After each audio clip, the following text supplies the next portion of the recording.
오늘 본문이 포함되어 있는 신약성경 누가복음을 조금 의견이 차이는 있겠습니다만은 성경을 연구하는 학자들이 대체적으로는 네 덩어리로 나누어서 이야기를 합니다.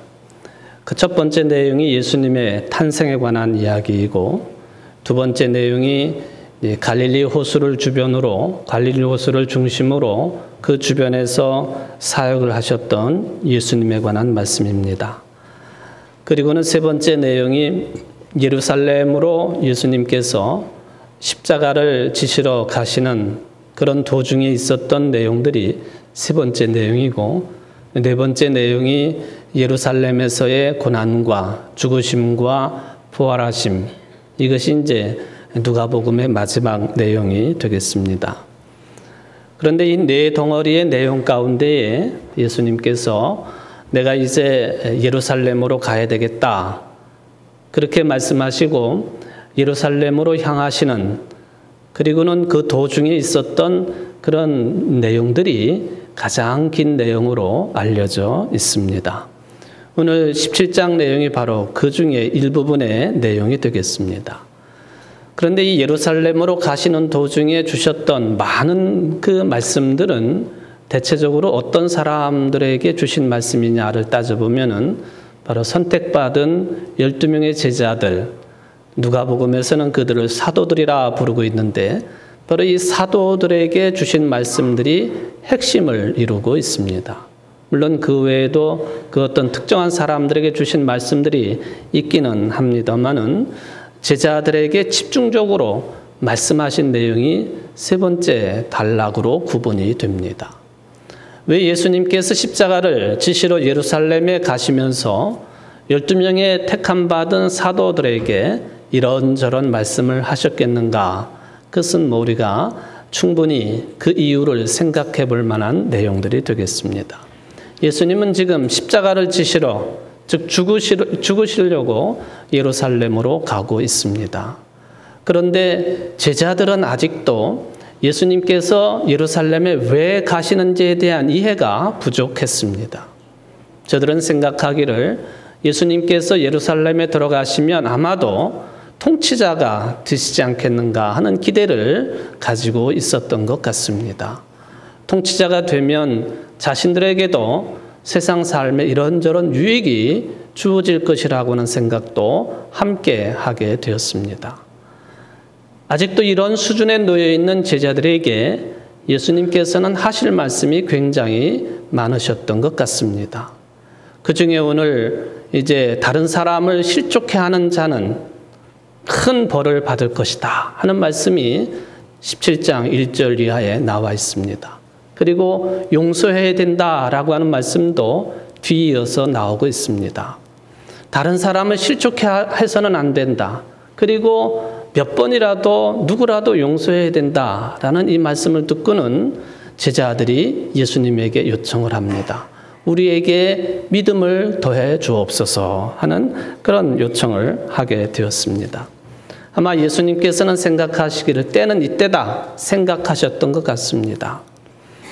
실족하게 하지 말라, 용서하라 하는 예수님의 말씀을 듣고 우리에게 믿음을 더해 주십시오 라고 요청하고 있는 제자들에게 바로 믿음이 무엇인지, 즉 믿음의 본질을 어떻게 이해하고 받아들여야 되겠는지에 대해서 예수님은 오늘 5절 이하의 말씀을 주셨다고 생각을 해볼 수가 있겠습니다.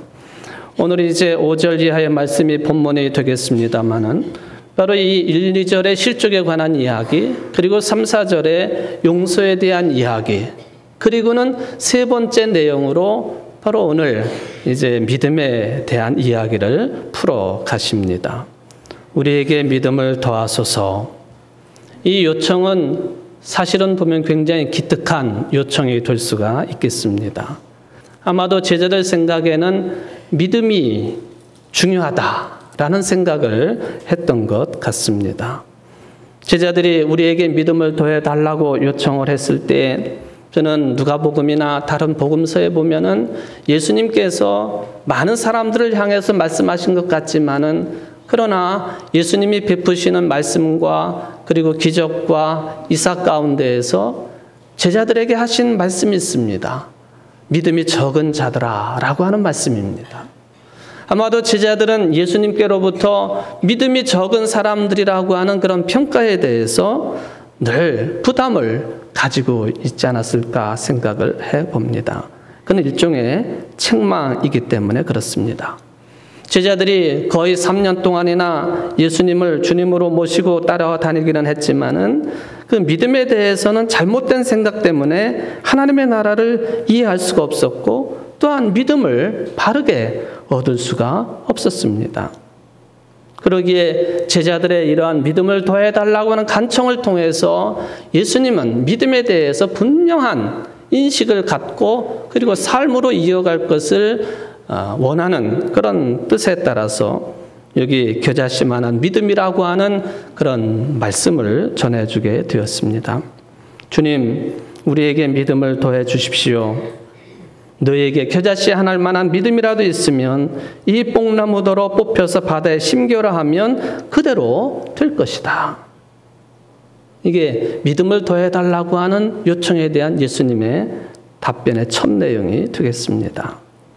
예수님은 이 말씀을 통해서 믿음이 무엇인지에 대해서 언급을 하셨습니다. 왜냐하면 아직도 믿음이 무엇인지 모르는 제자들에게 이 말씀이 필요하기 때문에 그렇습니다. 사실 제자들이 원한 것은 믿음을 더해달라고 하는 그런 요청이었지만 그런 제자들에게 믿음이란 이런 것이다 라고 말씀을 하셨습니다. 여러분들이 잘 아시는 것처럼 겨자씨는 여러 씨앗들 중에서도 가장 작은 씨 아닙니까? 그리고 뒤이어서 말씀해 주신 뽕나무, 이 뽕나무는 앞서 말씀하신 겨자씨에 비하면 굉장히 덩치가 큰 그런 나무가 되겠습니다.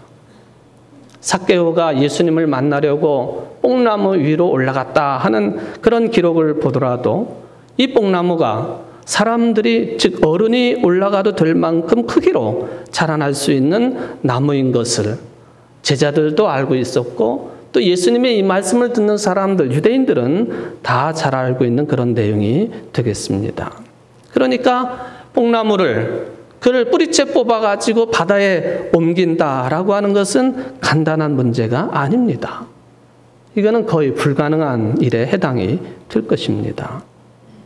그렇다면 믿음을 더해달라고 하는 제자들의 요청에 겨자씨만한 믿음을 이야기하시고 뽕나무에 관한 말씀을 하셨으니까 겨자씨처럼 작은 믿음만 있어도 불가능한 일이 없다는 뜻인지 아니면은 믿음에는 작은 믿음, 큰 믿음 따로 없다는 뜻인지 그러니까 너희들이 원하는 것처럼 믿음을 더할 필요가 없다는 뜻인지 이게 혼돈이 오게 되어 있습니다. 여러분, 믿음의 작은 믿음, 큰 믿음 따로 있겠습니까? 없겠습니까? 그냥 일반적으로 생각해봐도 믿음에는 분명하게 차이가 있는 것 같기는 합니다. 어떤 교인들은 하나님을 믿는다고 말은 하지만은 실제로는 믿음이 형편없거나 또는 부족하거나 아예 없는 사람처럼 보이기도 합니다. 무엇을 보고 믿음이 형편없거나 또는 부족하거나 아예 없다고 판단할 수 있겠느냐? 그 증거들은 교인들이 세상을 살면서 세상의 걱정과 자기 연민에 사로잡혀서 산다고 한다면 그런 사람은 믿음이 형편없거나 부족하거나 아예 없는 사람이 될 것입니다. 반면에 믿음을 바로 가지고 있는 사람들, 즉 하나님을 바르게 믿는 사람들은 성경에 예수님이 말씀하신 것처럼 세상을 살면서 무엇을 먹을까, 무엇을 마실까, 무엇을 입을까 하는 걱정을 크게 하지 않는 사람들일 것입니다. 물론 세상을 완전하게 초월해서 사는 것은 아니지만 적어도 무엇을 먹을지 마실지 입을지 이런 걱정을 크게 하지 않는다고 하는 이 말씀은 세상 것에 결정적으로 영향을 받지 아니하고 사는 사람들, 그런 사람들은 믿음이 그런 대로 좋다고 평가받을 만한 사람들이 아닙니까? 솔직히 이런 차원에서는 믿음에는 분명하게 차이가 있는 것 같습니다. 그런 측면에서 볼 때 믿음을 더해달라라고 하는 제자들의 요청은 정당할 수도 있겠습니다. 그런데 왜 예수님은 이런 겨자씨와 뽕나무 이야기를 하신 것일까? 역시 계속 제가 반복을 해드립니다마는 예수님의 관심은 아직도 믿음의 본질이 무엇인지 모르고 있는 제자들에게 믿음이 무엇인지를 알려주어야 되는 그런 책임을 예수님이 가지고 계셨다라고 판단해 볼 수가 있겠습니다. 제자들은 믿음을 이야기할 때에 믿음의 크기라든지 믿음의 무게라든지 겉으로 드러나서 눈에 보이는 능력이 곧 믿음을 통해서 나타난다고 생각을 합니다. 아마도 제자들 머릿속에는 구약 성경에 기록되어 있는 수많은 인물들이 각인이 되어 있을 것입니다. 아브라함이라든지 모세라든지 엘리야라든지 이런 사람들이 이스라엘 백성들 앞에서 하나님의 힘을 힘입어서 능력을 베풀었던 그런 생각들, 그런 기억들이 제자들 머릿속에도 가득 차 있었으리라고 보여집니다. 그 말은 곧 믿음이 크면 클수록 더 큰 능력을, 기적을 행할 수 있다고 생각했기 때문에 그렇습니다. 큰 일을 하기 위해서는 많은 믿음 또는 묵직한 믿음, 더 큰 믿음이 필요했다라고 생각한 것으로 볼 수가 있겠습니다. 그런데 예수님은 믿음이 무엇이냐, 믿음의 본질을 말씀하실 때 믿음이라고 하는 것은 그렇게 사람들에게 나타나는 큰 능력과는 다른 차원이라고 하는 것을 말씀을 하셨습니다. 그것이 바로 뽕나무 이해를 드셨습니다마는 뽕나무를 바다로 옮기는 것, 앞에서 말씀드린 것처럼 그것은 거의 불가능한 일이 아닙니까? 그러므로 겨자씨같이 작은 믿음으로도 그런 일을 할 수 있다고 하는 말은 그런 뽕나무가 바다에 그렇게 던져지는 것, 이런 일들은 믿음으로 이야기되거나 믿음의 크기를 측량하는 데 적용돼서는 안 된다라고 하는 말씀이지요. 믿음에 따른 능력, 그것과 관련이 없다는 말씀입니다. 더 노골적으로 말하면 뽕나무를 옮겨서 바다에 옮기는 그런 일들은 인간의 일이 아니라는 뜻입니다. 왜냐하면 능력의 근원은 하나님이시기 때문에 그렇습니다. 그러므로 그런 눈에 보이는 능력을 보이기 위해서 믿음을 요구하는 것은 근본적으로 제자들이 아직 믿음이 무엇인지를 모르기 때문에 나타나는 소치라고 하는 것이죠. 여러분, 우리에게는 이런 믿음이 있어야 됩니다. 모든 능력은 기본적으로 하나님께만 있다라고 하는 믿음입니다. 여러분들이 그런 믿음의 소유자들 되시기를 바랍니다. 우리가 하나님께 존귀와 영광을 돌린다고 하는 말이 바로 그런 뜻입니다. 능력의 근원은 하나님이시다는 것이죠. 그러므로 사람들 눈에 보이게끔 큰 능력을 나타낼 수 있게끔 믿음을 더해달라 하는 요청은 그는 제자들이 해야 할 수 있는 요청이 아닙니다. 일종의 월권입니다. 하나님이 할 수 있는 일을 내가 할 수 있도록 믿음을 더해달라고 하는 요청이 되기 때문에 그렇습니다. 그러면 우리는 아무런 능력이 없으니 가만히 있으라는 말인지, 또는 믿음을 굳게 하기 위한 노력은 아무 필요가 없다는 뜻인가? 그렇게도 질문이 가능하겠습니다. 그런데 오늘 본문을 보면은 놀라운 비밀이 숨겨 있습니다만은 그렇지 않아요. 제자들에게는 또 여기 앉아 있는 여러분들에게는 이미 겨자씨만한 믿음이 있다고 하는 사실이죠. 바로 이 겨자씨만한 믿음으로도 하나님께서 이루실 큰 일을 희망하고 기다릴 수 있다. 이게 예수님께서 믿음의 본질을 말씀하실 때 주시는 말씀입니다. 문제는 사람들의 욕심이 겨자씨만한 믿음으로는 만족하지 못하는 데 문제가 생기게 됩니다.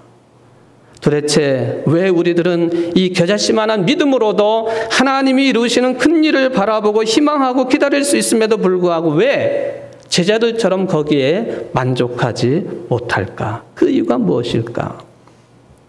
바로 예수님께서 주시는 17장의 네 번째 내용, 바로 주인과 종에 관한 이야기를 통해서 그 답을 얻을 수가 있겠습니다. 예수님 당시에 노예제도는 일반화된 제도였습니다. 바로 예수님이 주신 말씀도 그러므로 이 종이 있다고 하는 것을 전제로 한 가르침이 되겠습니다. 예를 들면 종이 하루 종일 밖에 나가서 밭을 갈거나 양을 쳤다고 해서 집에 돌아와 주인에게 대접받을 수 없다는 것이죠.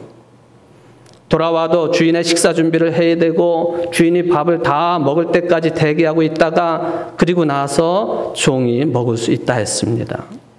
뿐만 아니라 주인의 명령을 다 따랐다고 해도 종이 주인으로부터 잘했다, 칭찬을 받거나 고맙다라는 말을 듣지 못한다고 하는 것입니다. 이 가르침은 12사도에게 주신 말씀이기도 하고 또 누가복음 또는 복음서 전체를 우리가 훑어보면은 아마도 이 말씀은 유대인들 가운데에서도 바리새파 사람들에게 주신 말씀이라고 하는 그런 판단을 가질 수가 있겠습니다. 왜냐하면 바리새인들은 자신들이 율법을 지키는 율법적인 행위에 대한 자부심이 너무나도 컸던 사람들입니다. 율법을 자기들보다도 더 잘 지키는 사람들은 없다고 생각을 합니다. 사실 그들은 실제적으로 모범적으로 살았던 사람이 율법의 가르침에 따라 기도하고 헌금하고 또 구제하고 금식하고 모든 신앙생활에서 모범적인 사람들인 것은 사실입니다. 그런데 바리새파 사람들이 이렇게 유대인들 가운데에서 신앙생활을 모범적으로 할 수 있었던 이유가 뭡니까? 그렇게 생활할 수밖에 없었던 이유가 있으니 그것은 바로 율법을 잘 지켜서 하나님의 의에 이를 수 있다고 하는 그런 생각을 가지고 있기 때문에 그렇게 살아갑니다. 이것은 우리들이 신약성경 복음서를 읽을 때 얼마든지 찾아볼 수 있는 내용이 됩니다. 오늘날도 보면은 개인적인 차이가 있기는 하겠습니다만은 한국 교회 일반적인 기준으로 보면은 신약성경의 바리새인들이 했던 것처럼 살아야만이 적어도 그런 흔적이 있어야만이 교회의 지도자가 될 수 있지 않습니까? 분명하지요. 오늘 예수님의 가르침에 따르면 종이 주인의 명령을 다 행한 후에 나 이만큼 했으니까 알아주십시오. 나 이만큼 큰 일을 했으니까 칭찬해 주십시오. 하는 것과 똑같은 신앙 행태가 우리들 속에 있지 않느냐 하는 그런 지적이 되겠습니다. 그런데 우리들이 만약에 예수 그리스도의 참된 사도나 제자가 되기를 원한다면은 예수님의 뜻에 따르면 근본적인 발상의 전환이 이루어져야 된다고 하는 이야기입니다. 하나님 앞에서 할 만큼 했다고 하는 자세가 아니라 무익한 종이라고 하는 자세로 돌아서야 된다고 하는 것입니다. 여러분, 우리가 하는 일이 무엇이 있습니까? 특별히 하나님을 위해서 하는 일이 무엇이 있습니까?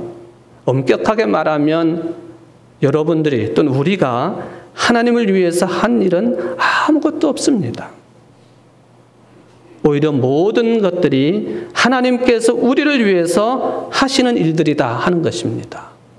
우리가 먼저 하나님을 사랑한 것이 아니라 하나님께서 먼저 우리를 사랑하셨다 하는 그 차원이 되겠습니다. 어쩌면 우리는 하나님을 위해서 일을 한다기보다는 오히려 하나님의 일을 방해한 적이 훨씬 많은 사람들입니다. 베드로가 하나님의 일이 아니라 사람 일만 생각한다고 예수님의 책망받은 것이 기억나지 않습니까? 예수님의 말씀처럼 우리는 하나님 앞에서 무익한 종임에 틀림이 없습니다. 이것을 모른다고 한다면 교만한 사람이요, 교만이 바로 죄고 죄의 결실은 죽음이라고 하는 성경 말씀이 우리에게 떨어질 것이 분명합니다. 우리들이 겨자씨와 같은 믿음으로 만족하지 못하는 이유, 그 대답을 여러분들에게 드렸습니다. 바로 무익한 종에 대한 가르침이 바로 그 대답이 되겠습니다. 우리들이 나 자신이 무익한 종이라는 사실을 모르거나 인정하지 않는 것이 대답이요, 그것이 우리 현실적인 문제가 되겠습니다. 자신이 뭔가 큰 일을 많이 했다고 생각하는 사람이 어떻게 겨자씨 믿음으로 만족할 수가 있겠습니까? 이 말씀을 통하여 우리는 믿음이 무엇인지를 깨닫게 됩니다. 예수님이 가르쳐 주시는 믿음의 본질, 믿음이라고 하는 것은 곧 하나님 앞에서 우리가 종이라고 하는 것을 받아들이는 결단이 믿음입니다. 그러므로 믿음을 더해달라고 요청할 것이 아니라 내가 하나님 앞에 주님 앞에 종이라고 하는 이 실존에 집중해야 된다고 하는 것이 예수님의 가르침이 되겠습니다. 여러분에게 말씀드립니다. 믿음이 도대체 무엇입니까? 가장 중요한 것은 믿음은 우리의 창조주가 되시고 구원의 주님이 되시는 하나님과의 관계성을 바르게 고백하는 것이 믿음이라고 하는 것을 믿으시기를 바랍니다. 하나님과의 관계입니다. 바로 주인과 종의 관계가 그런 것 아닙니까? 주인의 처사가 부당한 것처럼 보입니다마는 그러나 그것은 현실이었습니다. 우리는 오늘 본문 말씀을 통해서 믿음을 깨달을 때에 종에 대한 주인의 처사가 아니라 종으로서의 바른 자세가 어떠해야 하는가에 초점을 맞추어야 됩니다. 그게 바로 우리가 종으로서 하나님을 어떻게 대해야 되는지, 하나님과의 관계를 어떻게 맺어야 하는지가 믿음의 중요한 판단 근거가 되기 때문에 그렇습니다. 하나님과의 관계성을 바르게 고백할 줄 아는 믿음이 깊은 여러분들이 되시기를 바랍니다. 이사야가 고백을 합니다. 여호와의 주는 우리의 아버지시니이다. 우리는 진을 기어 주는 토기장이시니 우리는 다 주의 손으로 지으신 것이라. 이게 바른 고백입니다. 사도 바울도 로마 교회에 이런 말씀을 주셨습니다. 이 사람아 네가 네게 감히 하나님을 힐문하느냐? 지음을 받은 물건이 지은 자에게 어찌 나를 이같이 만들었느냐 말하겠느냐? 토기장이가 진흙 한 덩이로 하나는 귀 있을 그릇을 하나는 천 있을 그릇을 만드는 권이 없느냐. 토기장이와 그릇의 관계, 이것이 곧 하나님과 나 자신과의 관계요 주인과 종의 관계입니다. 바로 이 주인과 종의 관계가 바르게 되어진 자들은 세상의 대인관계에서도 자신의 위치가 어떠해야 하는가를 잘 알고 있습니다. 그러기에 자신의 위치를 남용하지 않습니다. 그러므로 자신의 위치를 남용하는 사람들은 신앙생활에서도 믿음 있는 자라 결코 말할 수 없다는 것입니다. 두 번째입니다. 믿음이 무엇입니까? 믿음은 겸손하게 맡은 일을 감당하는 자세에서 드러나게 되어 있습니다. 많은 사람들은 믿음으로 사람이 할 수 없는, 다른 사람이 이룰 수 없는 어렵고 큰 일을 많이 해야 된다고 생각을 합니다. 그러기에 뿌리를 든든히 내리로 이름난 뽕나무를 말 한마디로 바다에 심어야만 믿음이 있다고 인정하려고 합니다. 그러나 이것은 겨자씨만한 믿음으로도 이루어질 수 있다고 하는 것이 예수님의 판단 아닙니까? 여러분, 믿음이 무엇입니까? 내가 내 힘으로 할 수 없는 일을 많이 하는 것으로 믿음을 드러내는 것이 아니라 믿음이란 내가 해야 할 일을 하고 겸손하게 나 자신을 종처럼 부인하는 자세가 믿음이었다. 믿음이라고 하는 것은 행한 일, 나타나는 결과에 따라서가 아니라 이처럼 하나님과의 바른 관계성 속에서 평가되어야 되는 것이 믿음입니다. 그러기에 주님은 산상수훈에서 말씀하십니다. 그날에 많은 사람이 나더러 이르되 주여 주여 우리가 주의 이름으로 선지자 노릇하며 주의 이름으로 귀신을 쫓아내며 주의 이름으로 많은 권능을 행치 아니하였나이까 하리니 그때에 내가 저희에게 밝히 말하되 내가 너희를 도무지 알지 못하니 불법을 행한 자들아 내게서 떠나가라 하리라. 믿음을 이야기할 때에는 불법으로 행하고 있느냐 아니냐가 중요한 것이지 겉으로 드러난 나타난 결과가 중요한 것은 아닙니다. 사랑하는 성도 여러분, 믿음은 여러분의 능력과 업적을 나타나는 게 아니라 하나님의 능력에 사로잡히는 것이 믿음입니다. 사랑하는 청주 제1교회 모든 성도들이 이와 같이 하나님의 능력에 사로잡히는 종된 모습으로 믿음의 깊이가 깊어지는 이번 한 달, 이 한 해가 되시기를 주의 이름으로 축원을 드립니다.